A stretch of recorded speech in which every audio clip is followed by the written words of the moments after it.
सदाशिव निराकार परम पिता परमात्मा सदाशिव निराकार ओ आनंद के सागर तेरी महिमा अपरंपार महिमा अपरंपार तेरी महिमा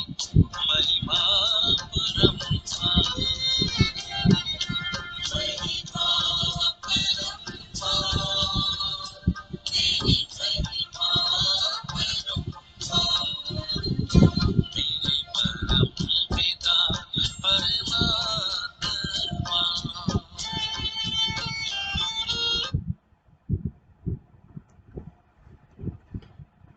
ओम शांति। प्यारे बाबा की महिमा इतनी अपरंपार है जिसके लिए गायन है कि सारा सागर स्याही बनाओ, सारे जंगल को कलम और धरती को दवात बनाया जाए, सारे आसमान को कागज बनाकर स्वयं विद्या की देवी माँ सरस्वती उसको लिखने बैठ जाए तो भी उसकी महिमा कम है। और ऐसा वो सर्वोत्तम परम पवित्र प्यारा शिव बाबा हम सभी को हर रोज की मुरलियों में नई नई युक्तियाँ बताते हैं और उन युक्तियों को सीखते हम अपने पुरुषार्थ को तीव्र गति दे सकते हैं। हम सभी समय का इशारा समझते जा रहे हैं। संपूर्णता का व समाप्ति का समय कितना नज़दीक आता जा रहा है और ऐसे में अपने पुरुषार्थ की स्पीड को और तीव्र करना, उसकी गति को बढ़ाना, यह परम आवश्यक हो जाता है। हम सभी अपने अपने तरीके से पुरुषार्थ का लक्ष्य भी रखते हैं और उस अनुसार अपने आप को आगे भी बढ़ाते हैं। आज की जो बाबा की मुरली है, यह इसी तरह से पुरुषार्थ को तीव्र गति देने का एक विशेष साधन या एक खास युक्ति बता रहे हैं कि अपनी हर कमज़ोरी को हमें मिटाना होगा। उन कमज़ोरियों को जितना मिटाते जाएंगे, अर्थात जितना संपन्न और संपूर्ण बनते जाएंगे, उतना हम समय को भी समीप ला सकेंगे। तो बाबा के मधुर मुरली सुनते हैं। चले बाबा के सामने मधुबन बैठ जाए। हम तो मधुबन में है ही, आप सभी भी मधुबन में पहुंच जाए और मधुबन में खास प्यारे अव्यक्त बाप दादा के सामने उनके सम्मुख अपने आप को महसूस करते हुए बाबा की ये महावाक्य हम सभी सुनेंगे। ये है 18 जुलाई 1972 के बाबा की मुरली, जिसका सार है कमजोरियों का समाप्ति समारोह करने वाले ही तीव्र पुरुषार्थी है। कमजोरियों की समाप्ति समारोह करने वाले ही तीव्र पुरुषार्थी है। बाबा पूछते, अपने को एवर रेडी समझते हो? जो एवर रेडी होंगे, एवर रेडी का मतलब होता है पहले से तैयार।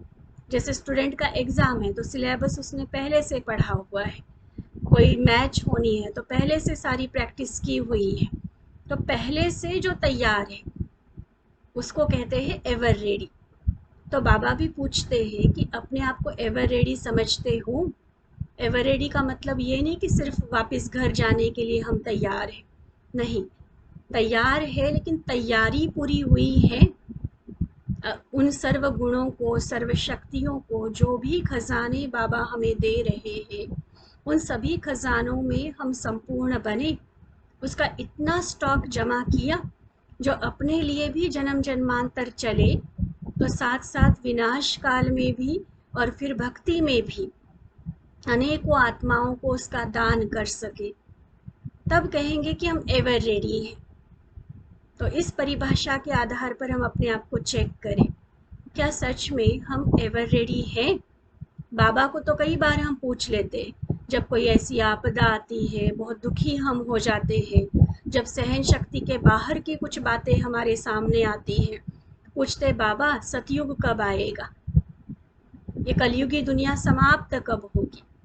तो बाबा हमें पूछते, बच्चे आप एवर रेडी हो? मान लो बाबा तो अभी कह दे कि ये लो स्वर्ग आपके हाथ, लेकिन क्या उस स्वर्ग को संभालने के हम इतना योग्य बन रहे हैं? अपने आप को इतना हम लायक समझते हैं? ये हम देखें। तो इसलिए बाबा पूछ रहे हैं कि एवर रेडी बने हो। जो एवर रेडी होंगे उन्हों का प्रैक्टिकल स्वरूप कैसे पता चलेगा कि एवर रेडी है? उनका प्रैक्टिकल स्वरूप एवर हैप्पी होगा। कोई भी परिस्थिति रूपी पेपर व प्राकृतिक आपदा द्वारा जो भी पेपर आता है व कोई भी शारीरिक कर्म भोग रूपी पेपर आवे तो भी सभी प्रकार के पेपर्स में फुल पास व अच्छी मार्क्स में पास होंगे।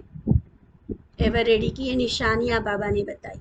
एक तो एवर हैप्पी होंगे, फिर किसी भी तरह का जो पेपर आता है, चाहे परिस्थिति के रूप में, प्राकृतिक आपदा के रूप में, शारीरिक बीमारी के रूप में, मित्र संबंधियों, लौकिक अलौकिक परिवार के द्वारा किसी भी तरह के पेपर में वह फुल पास होंगे। तो ऐसे अपने आप को एवर रेडी समझते हो? अथवा एवर रेडी की जो निशानी एवर हैप्पी है वह अपने में अनुभव करते हो?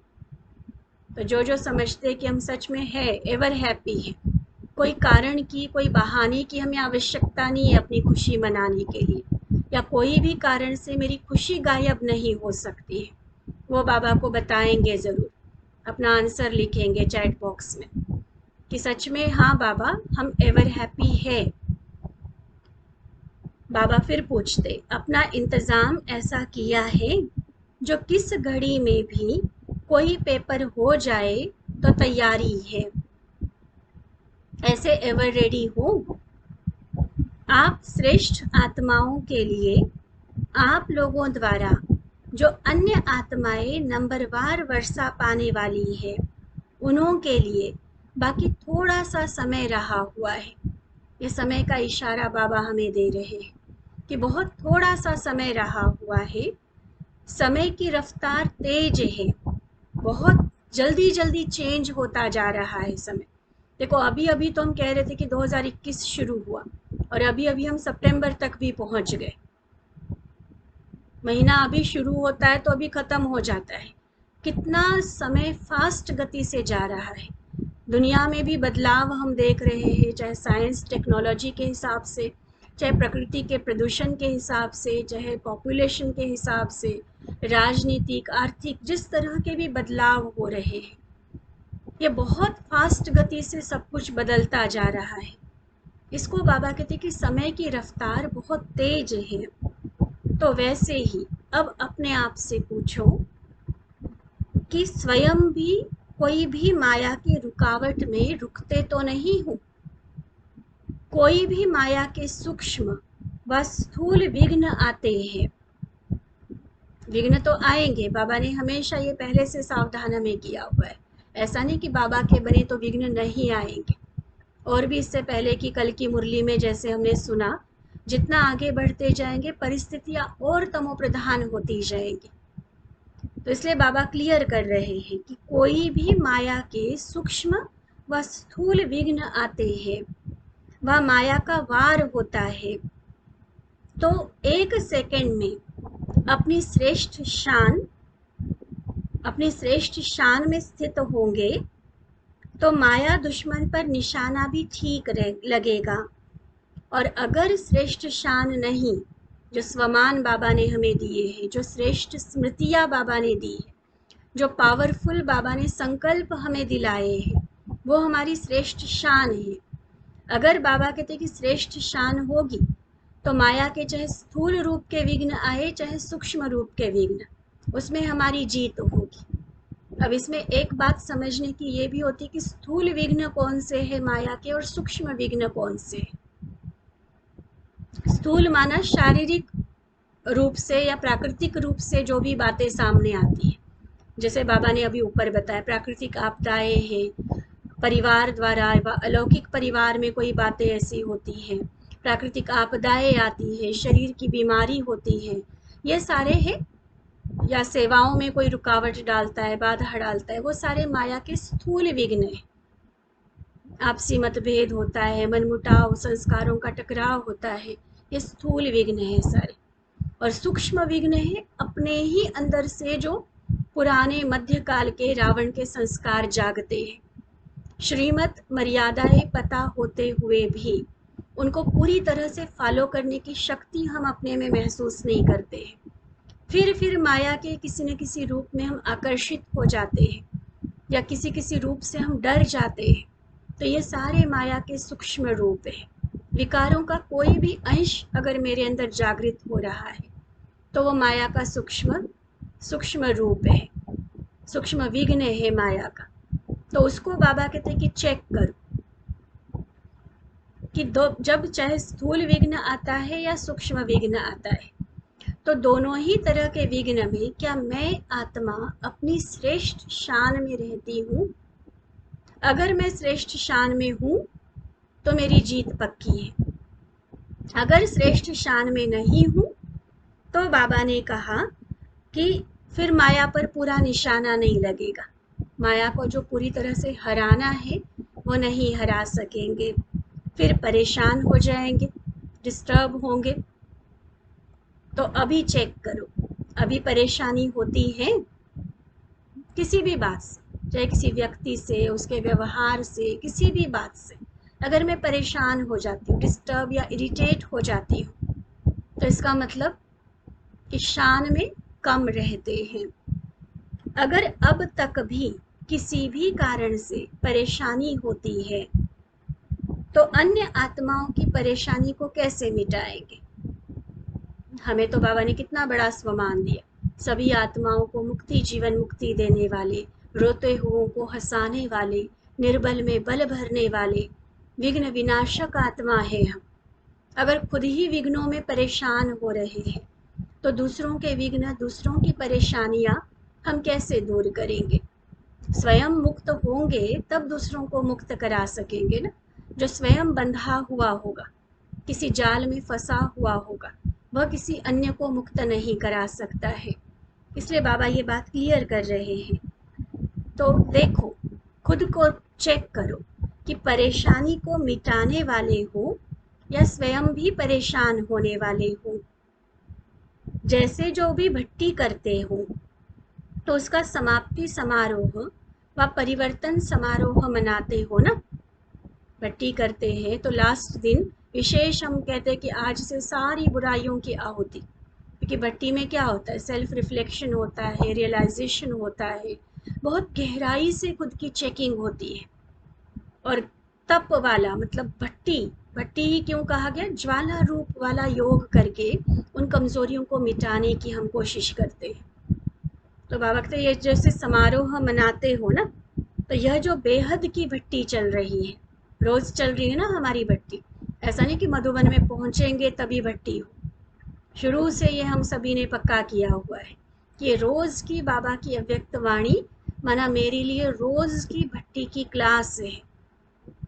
तो ये बेहद की जो भट्टी चल रही है उसमें कमजोरियों की समाप्ति का समारोह व परिवर्तन समारोह कब मनाएंगे? इसकी कोई फिक्स डेट है? कोई भी प्रोग्राम करना है तो डेट फिक्स करते हैं। देखो, जब तक डेट फिक्स नहीं है ना तब तक कोई तैयारी भी नहीं होती। और जैसी डेट फिक्स हो जाती, चाहे वो एग्ज़ाम की डेट है, चाहे वो प्रोग्राम की डेट है, तुरंत एकदम फास्ट गति से सारी तैयारियां शुरू हो जाती हैं। तो इसलिए बाबा इस परिवर्तन समारोह की डेट भी पूछ रहे हैं कि कमजोरियों का समाप्ति समारोह की डेट क्या है? ड्रामा कराएगा या आप करेंगे? क्या सोचते हैं सभी? ड्रामा अपने आप जो भी समाप्ति करानी है, जो भी परिवर्तन कराना है वो कराएगा, या हम उस समाप्ति को समीप लाएंगे? क्योंकि ये भी सोचकर जवाब देना, क्योंकि जो करेगा सो पाएगा। अगर ड्रामा करेगा तो हमें कैसे मिलेगा? हम करेंगे तो हमें मिलेगा ना। जो विश्व का राज्य भाग्य चाहते हैं, भविष्य में हम राजे महाराजे और बाद में इष्ट देव भक्तों के हम बनना चाहते हैं, तो वो कैसे प्राप्त होगा? पहले करेंगे तो पाएंगे ना। तो फिर बताओ, अब ड्रामा कराएगा या हम खुद करेंगे? क्योंकि ड्रामा तो फिर जो खुद नहीं करेंगे उनको तो ड्रामा कराएगा ही कराएगा। मजबूर होकर फिर उनको परिवर्तन करना ही पड़ेगा। चाहे शरीर जवाब दे देगा, चाहे परिस्थितियाँ ऐसी हो जाएगी, मजबूरी से विकार भी छोड़ने पड़ेंगे, गंदे खान पान भी छोड़ने पड़ेंगे, सब सब त्याग अपने आप हो जाएगा। जो परिवर्तन बाबा हमें करने के लिए कह रहा है, या तो हम प्यार से बाबा की शक्ति लेकर करते चले तो होंगे हमारे नंबर, तो हमारे मार्क्स जमा होंगे। और अगर ड्रामा कराएगा तो ड्रामा के समय के नंबर होंगे, हमारे नहीं होंगे फिर। इसलिए बाबा कह रहे हैं, ड्रामा तो सर्व आत्माओं का पुरानी दुनिया से समाप्ति समारोह कराएगा, लेकिन आप तीव्र पुरुषार्थी श्रेष्ठ आत्माओं का पहले से ही कमजोरियों का समाप्ति समारोह होना है ना। ड्रामा कराएगा तब होना है। या आप भी सोचते हो कि अन्य आत्माओं के साथ अंत में कर लेंगे, जो सारी दुनिया का होना होगा वो हमारा भी हो जाएगा, फिर ईश्वर का बन के क्या फ़ायदा। रोज़ भगवान से इतनी मेहनत लेने का क्या फ़ायदा फिर, अगर जो आत्माओं का, जो दुनियावी अज्ञानियों का जो हाल होना है वही अगर हमारा है, वही रिजल्ट अंत में हमने देनी है, तो रोज़ की भगवान से जो हम पढ़ाई पढ़ रहे हैं वो कहाँ जाएगी। इसलिए बाबा देखो कितना गहरा रियलाइज़ करवा रहे हैं। जैसे और सेमिनार आदि करते हो ना, तो उसकी डेट फिक्स करते हो कि इस दिन ये प्रोग्राम करेंगे और उसी प्रमाण तैयारी करते हो और उस कार्य को सफल कर संपन्न करते हो। तो ऐसे यह कमियों को मिटाने की सेमिनार भी जब तक डेट फिक्स नहीं की है ना, तब तक पूरा नहीं हो सकता। इसलिए देखो कई बार हम न्यू ईयर पे, शिवरात्रि पे, राखी पे जब संकल्प लेते हैं ना, संकल्प तो कर लेते हैं, मैंने क्रोध को छोड़ना है, मैंने आलस्य को छोड़ना है, लेकिन एक डेट उसके लिए फिक्स नहीं देते। मान लो हम न्यू ईयर पे संकल्प कर रहे हैं, तो लगभग 2-2.5 महीने बाद फिर शिवरात्रि आती है, तो एक संकल्प इस तरह से ले कि आज मैं ये संकल्प ले रहा हूँ कि मैं टोटली क्रोध मुक्त बनूंगा। कब तक? शिवरात्रि मेरे लिए फाइनल डेट है, तब तक 0% क्रोध हो जाएगा, तब तक 0% आलस्य हो जाएगा, या फलानी वाली जो मेरे अंदर कमी है ना वो 0 हो जाएगी, या जिस गुण की हम धारणा करना चाहते उसमें हम परफेक्ट बन जाएंगे, उसका स्वरूप बन जाएंगे। संकल्प करते हैं लेकिन डेट फिक्स नहीं करते, इसलिए कुछ दिन तक चलकर फिर पुरुषार्थ ढीला हो जाता है, फिर उस संकल्प में वो पावर नहीं रहती है, फिर जैसे थे उसी पहले वाली पटरी पर आ जाते हैं। इसलिए देखो बाबा ये बहुत अच्छी युक्ति बता रहे कि डेट फिक्स करो, जो भी परिवर्तन अपने में देखना चाहते हो। जैसे आज हम मान लो संकल्प करते हैं, तो दिवाली की डेट अपने आप को दे कि 2 महीने बाद दिवाली है, तो 2 महीने में मैं अपने ऊपर इतना पुरुषार्थ करूँगा, इतनी खुद पर मैं मेहनत करूँगी कि ये परिवर्तन प्रैक्टिकल मेरे जीवन में दिखेगा, न सिर्फ मुझे लेकिन मेरे आसपास, मेरे संबंध संपर्क वालों को, सबको वो परिवर्तन दिखेगा। तो इसको कहते हैं दृढ़ संकल्प, डेट फिक्स करके हमारा वो संकल्प हो। तो बाबा इसलिए पूछ रहे हैं कि यह कमियों को मिटाने की सेमिनार की डेट फिक्स नहीं हो सकती। यह सेमिनार होना संभव है जैसे कोई यज्ञ रचते हैं, तो बीच बीच में तो आहुति डालते रहते हैं ना, लेकिन अंत में सभी मिलकर संपूर्ण आहुति डालते हैं। पहले थोड़ा थोड़ा सामग्री डालते रहेंगे और अंत में फिर जितनी सारी बची है वो सारा स्वाहा हो जाता है। तो क्या ऐसे सभी आपस में मिलकर संपूर्ण आहुति डाल सकते हो? सर्व कमजोरियों को स्वाहा नहीं कर सकते हो? जब तक सभी मिलकर के संपूर्ण आहुति नहीं डालेंगे तो सारे विश्व का वायुमंडल व सर्व आत्माओं की वृत्तियां व वाइब्रेशन परिवर्तन में कैसे आएंगे? अभी क्या होता है, एकाध कमजोरी को तो हम मिटा देते हैं। शुद्रपने के जीवन से, अज्ञानी जीवन से तो अभी हम बहुत अच्छे बने हुए हैं ना, मतलब कुछ कमजोरियां तो बाबा के इस यज्ञ में स्वाहा कर दी है हमने, लेकिन अभी भी काफ़ी कुछ बाकी भी तो है। तो बाबा कहते वो रहा हुआ जो कुछ है ना, वो जब तक संपूर्ण स्वाहा नहीं होगा तब तक आत्माओं की वृत्तियों को, दुनिया के वाइब्रेशंस को परिवर्तन करना भी नहीं हो पाएगा। और जो आप सभी ने जिम्मेवारी ली है विश्व परिवर्तन की, कि विश्व नवनिर्माण हम ही करेंगे, वह कैसे होगा? तो अपनी जिम्मेवारी को पूरा करने के लिए व अपने कार्य को पूरा संपन्न करने के लिए संपूर्ण आहुति ही डालनी पड़ेगी। इसके लिए अपने को एवर रेडी बनाने के लिए ऐसी कौन सी युक्ति अपनानी होगी जो सहज कमजोरियों से मुक्त हो जाएंगे। एवर रेडी का मतलब बाबा ने बताया सर्व कमजोरियों से मुक्त, और सर्व कमजोरियों से मुक्त होना, इसी को तीव्र पुरुषार्थ कहा जाएगा। ठीक है, अभी तक का बाबा की मुरली का सार ये निकला। अब बात ये है कि उन सर्व कमजोरियों की जो संपूर्ण आहुति हमें डालनी है, सर्व कमजोरियों से अपने जीवन को हमें मुक्त बनाना है, वो कैसे होगा? उसके लिए क्या युक्ति अपनाएंगे? वैसे युक्तियां तो बहुत मिली हैं, फिर भी ऐसे तो रोज की मुरली में कोई ना कोई युक्ति हमें मिलती है। कोई खास, कोई पर्टिकुलर, कभी कमजोरी पर बाबा समझाते, कभी किसी खास गुण के बारे में एक्सप्लेन करते, तो नई नई युक्तियां रोज बाबा की हमें मिलती है। लेकिन फिर भी आज और युक्ति बता रहे हैं। देखो, सबसे ज्यादा यादगार किसके बनते हैं और अनेक प्रकार के यादगार किसके बनते हैं? बाप के व बच्चों के। बाबा का तो अनेक प्रकार का नहीं है ना, उनका तो एक ही निराकार रूप का शिवलिंग वही सब जगह बना हुआ होगा। लेकिन अनेकों प्रकार के अलग अलग रूपों के यादगार किसके बनते हैं?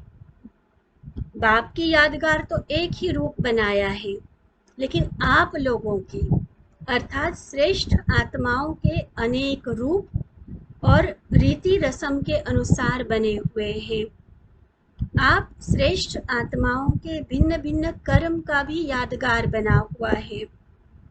तो जबकि बाप से भी ज्यादा अनेक प्रकार के यादगार बने हुए हैं, वह कैसे कैसे अनेक प्रकार के? क्यों?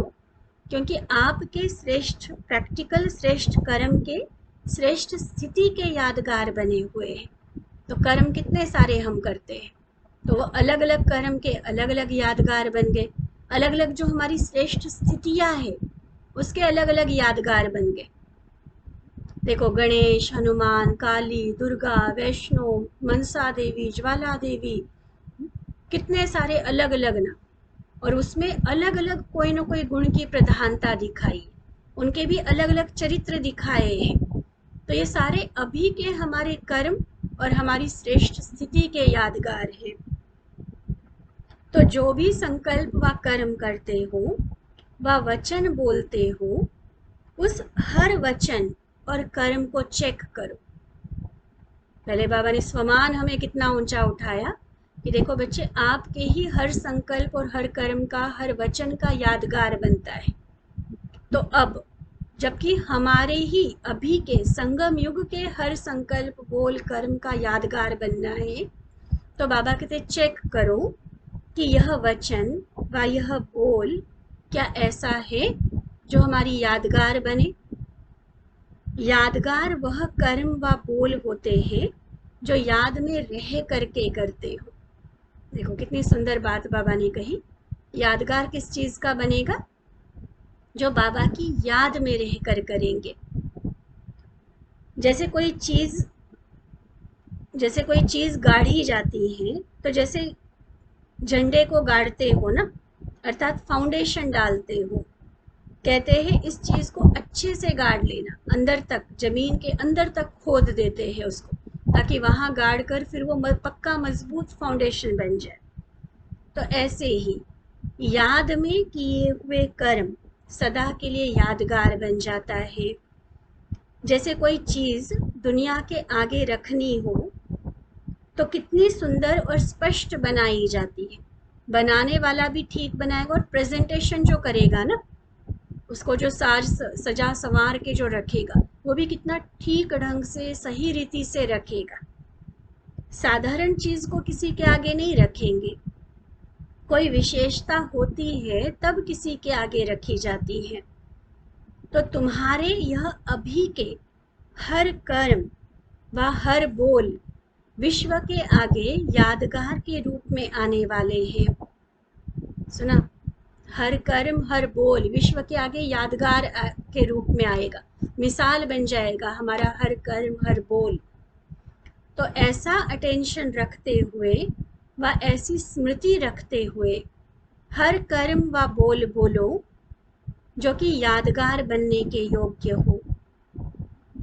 जैसे ड्रामा के हिसाब से हम ये बताते हैं ना कि जो भी बोल बोल रहे, जो भी कर्म कर रहे हो, देखो ड्रामा शूट हो रहा है, वो फिर कल्प कल्प के लिए रिपीट होगा। वो तो सिर्फ शूटिंग की बात हम करते हैं, लेकिन आज बाबा ने कितनी ऊंची स्मृति के साथ हमें वो अटेंशन दिलाया कि हर कर्म भक्तों के सामने यादगार बन जाएगा, हमारा हर वचन हर शब्द यादगार बन जाएगा। तो कैसा होना चाहिए?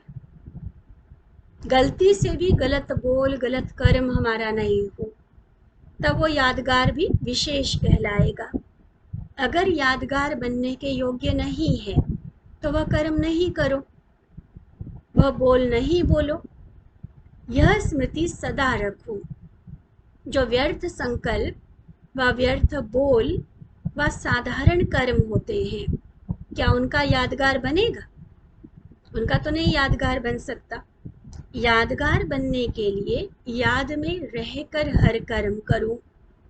जैसे बाबा को देखो, याद में रहते हुए कर्म करने से ही वह कर्म आज आप सभी के दिल में यादगार बन गया है। ब्रह्मा बाप के साकार के चरित्र सुनाते हैं ना, तो वो चरित्र कैसे बने, वह यादगार कैसे बने? क्योंकि बाबा की याद में रहकर हर कर्म किया। तो ऐसे ही अब एक ब्रह्मा बाबा तो नहीं है ना, हम भी तो उसी राह के पुरुषार्थी हैं। तो ऐसे ही अपने कर्मों को भी विश्व के सामने यादगार रूप बनाओ। यह तो सहज है ना, जबकि निश्चय है कि यह सभी अनेक प्रकार के यादगार हमारे लिए ही हैं। तो किए हुए अनेक बार के श्रेष्ठ कर्म व यादगार स्वरूप अब फिर से रिपीट करने में कोई मुश्किल होता है क्या? कल्प कल्प के किए हुए को सिर्फ रिपीट करना है। यादगार देखो, तीनों कालों की स्मृति बाबा हमें दिला रहे। पहले तो बाबा ने कहा कि ये याद रखो कि हमारे ही हर कर्म बोल संकल्प का यादगार बनना है, और उस स्मृति में रहकर बाबा की याद में रहकर हर कर्म करो। तो भविष्य की बात बाबा ने कही। अब वो भविष्य की बात सोचकर कहीं बच्चों को मुश्किल ना लगे, इसलिए बाबा कहते अभी भी जो यादगार चल रहे हैं वो भी तो किसके बने हुए हैं? हमारे ही बने हुए ना। मतलब कल्प पहले भी हम सभी ने इतने श्रेष्ठ कर्म किए थे, इतने श्रेष्ठ बोल विशेष हमारा जीवन रहा था, तभी तो यादगार बना। तो जो हर कल्प किया है, कई बार अनगिनत बार जिसको किया हुआ है, उसको रिपीट ही तो करना है।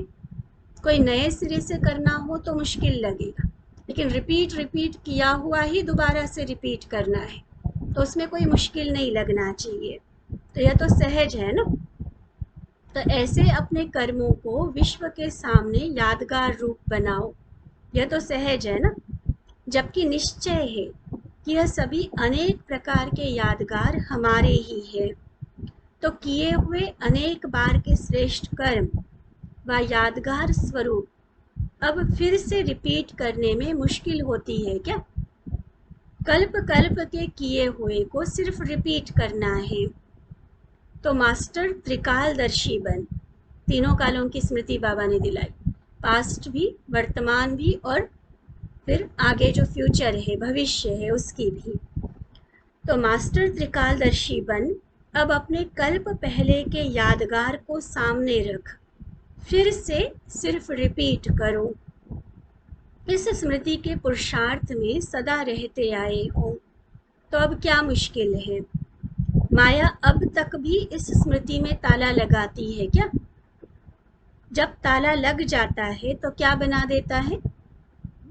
जब ताला लग जाता है ना, बुद्धि को, स्मृति को ताला लग जाता है, बाबा ने दी हुई इतनी सुंदर सुंदर स्मृतियां वही भूल जाते हैं।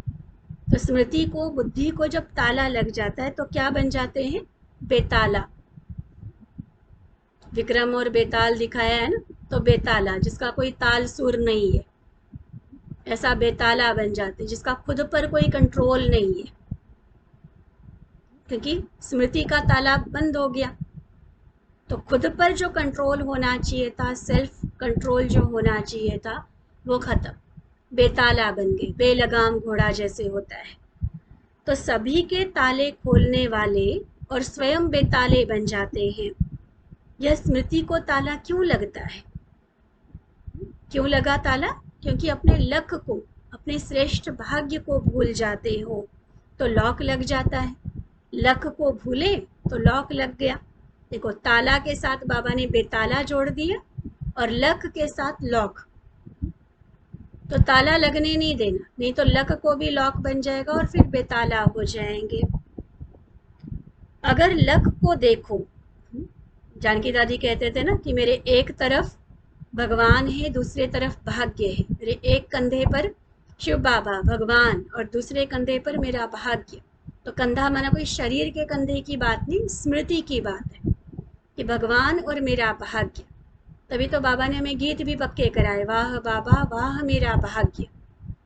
तो उस भाग्य को नहीं भूलो। कितने पदम भाग्यशाली में आत्मा हो, इस स्मृति को नहीं भूलना।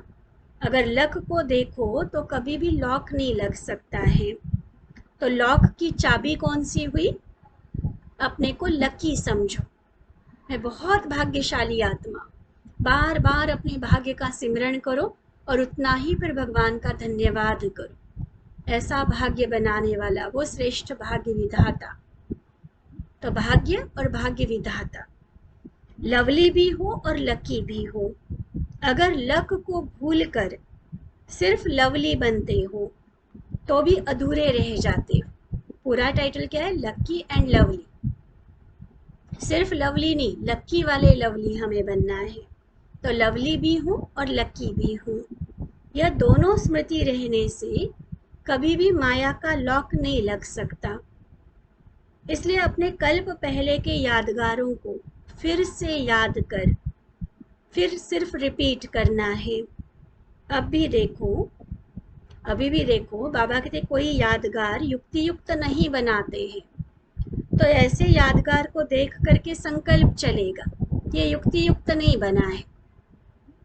जैसे श्री कृष्ण को ऐसा दिखाना है या दुर्गा को ऐसे दिखाना है, गणेश को ऐसा रूप दिखाना है। अगर वैसा रूप उनका नहीं दिखाया हुआ है तो कहेंगे ना कि ये प्रॉपर नहीं बना है, इसको ठीक करो। चाहे कोई तस्वीर बना रहा है, मूर्ति बना रहा है, अगर जैसा उसका यादगार बना हुआ है वैसा युक्ति युक्त नहीं बनता तो ठीक करने की कोशिश करते हो।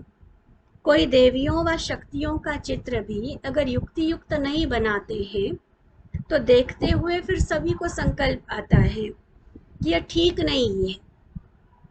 ऐसे अपने कर्मों को देखो, तो यादगार को भी ठीक करने की कोशिश करते हो। तो प्रैक्टिकल जिसका यादगार बन रहा है, बाबा कहते पहले अपने कर्मों को देखो, अपने हर समय के रूप व रुहाब को देखो, अपनी आंतरिक स्थिति को, अपने रूहानी नशे को देखो कि इस समय के मेरे रूप और रुहाब का यादगार क्या बनेगा। जैसे बाबा कई बार हंसी हंसी में बोलते हैं ना, मान लो हम रूठे हुए हैं किसी से नाराज हुए हैं या किसी दर्द के कारण या किसी बात के कारण रो रहे हैं, और उस टाइम मान लो हमारे भक्त हमारा दर्शन करें, क्या सोचेंगे? तो हर समय का जो मेरा मूड रहता है, मेरा जो रूप रहता है, मेरा रुहाब व मेरी आंतरिक स्थिति जो रहती है, उस हर चीज़ का अगर यादगार बनने जा रहा है तो सोचो हर समय मेरी वो स्थिति कैसी होनी चाहिए, कैसा यादगार बनेगा। जब युक्ति युक्त यादगार चित्र होता है तो उस चित्र की वैल्यू भी बहुत होती है। बहुत परफेक्ट चित्र बनाए कहते कि फिर हजारों लाखों में भी बिक जाता है वह। तो ऐसे देखो, हमारे हर समय के हर चरित्र की वैल्यू है। अगर नहीं तो यादगार चित्र भी वैल्यूएबल नहीं बन सकता। समझा? अभी के प्रैक्टिकल कर्म, संकल्प, गोल, प्रैक्टिकल हमारी जीवन, हमारा अपना रूप, हमारा रुहाब, इन सब का यादगार बनना है। तो यादगार अगर परफेक्ट चाहते हो तो पहले अभी याद में रहकर हर चीज़ को श्रेष्ठ बनाओ। तो अब ऐसा समय समीप आ गया है जो आपके हर संकल्प के चरित्र रूप में यादगार बनेंगे। आपके एक एक बोल सर्व आत्माओं के मुख से गायन होंगे कि उन्होंने ऐसा कहा था। जैसे अभी भी देखो जो लेजेंडरी पर्सनालिटीज़ होती है, बहुत ग्रेट लोग जो महान लोग होकर गए हैं, उनके कोटेशंस लोग बताते हैं। गांधी जी ने ये कहा था, विवेकानंद जी ने ये कहा था, तो उनके शब्दों को, उनके कर्मों को याद करते हैं ना। ऐसे बाबा कहते हैं कि हमारा जीवन, हमारा कर्म, हमारा एक एक बोल इतना श्रेष्ठ हो, वो समय भी आएगा। बाबा कहते कि फिर आपके बोलों को, आपके शब्दों को लोग याद करेंगे कि फलाने दीदी ने ऐसा कहा था, फलाने भाई ने ऐसे बोला था, हमें ये इशारा दिया था, हमें ये समझाया था, उनको हमने ये करते हुए देखा है, उनकी स्थिति देखी है हमने, उनका रिस्पॉन्स देखा है कैसा होता है। तो यादगार बनेगा ना हमारा। तो और वही फिर एक एक आत्मा के मुख से हमारा गायन होगा। तो अपने को ऐसे पूजनीय और गायन योग्य समझकर हर कर्म करे। तो विशेष बाबा ने एवर रेडी रहने के लिए, तीव्र पुरुषार्थी बनने के लिए, सभी कमजोरियों को समाप्त करने के लिए कहा, और कमजोरी कोई भी ना रहे। इसकी कितनी सुंदर युक्ति बाबा ने बताई कि अपना यादगार बन रहा है। कमजोरी के वश होकर कर्म करेंगे तो यादगार क्या बनेगा? साधारण भी बाबा कहते कि यादगार नहीं बनेगा।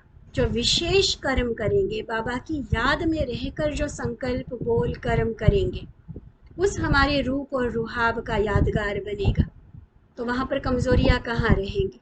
तो स्वतः खत्म होती जाएगी। तो ऐसा संपूर्ण आहुति डालने का, कमजोरियों का समाप्ति समारोह करने का बाबा ने डेट हमें फिक्स करने के लिए कही। अच्छा, ऐसे हर कर्म याद में रहकर सदा यादगार बनाने वाली लवली और लकी सितारों को बाप दादा का याद प्यार और नमस्ते। हम रूहानी बच्चों की रूहानी बाप दादा को दिल व जान, सिक व प्रेम से नमस्ते नमस्ते नमस्ते जी। अच्छा, ओम शांति।